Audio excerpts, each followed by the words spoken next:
సాంప్రదాయం ఉంది. ఆ రకంగా 2004లో గెలిచినప్పుడు 2009లో ఇచ్చాను, 9లో గెలిచినప్పుడు 14లో ఇచ్చాను, 14లో గెలిచినప్పుడు 2018లో కూడా ఇచ్చాను.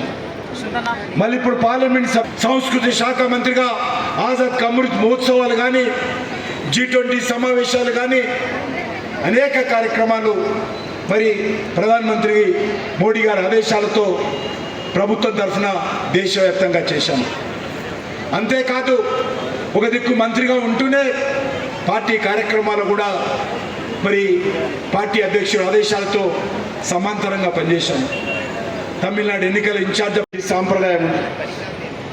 ఆ రకంగా 2004లో గెలిచినప్పుడు 2009లో ఇచ్చాను, 9లో గెలిచినప్పుడు 14లో ఇచ్చాను, 14లో గెలిచినప్పుడు 2018లో కూడా ఇచ్చాను.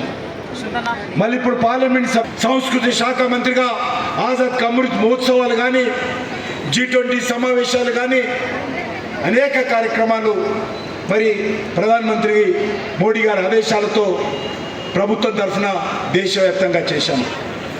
అంతేకాదు ఒక దిక్కు మంత్రిగా ఉంటూనే పార్టీ కార్యక్రమాలు కూడా మరి పార్టీ అధ్యక్షుల ఆదేశాలతో సమాంతరంగా పనిచేశాము. తమిళనాడు ఎన్నికల ఇన్ఛార్జ్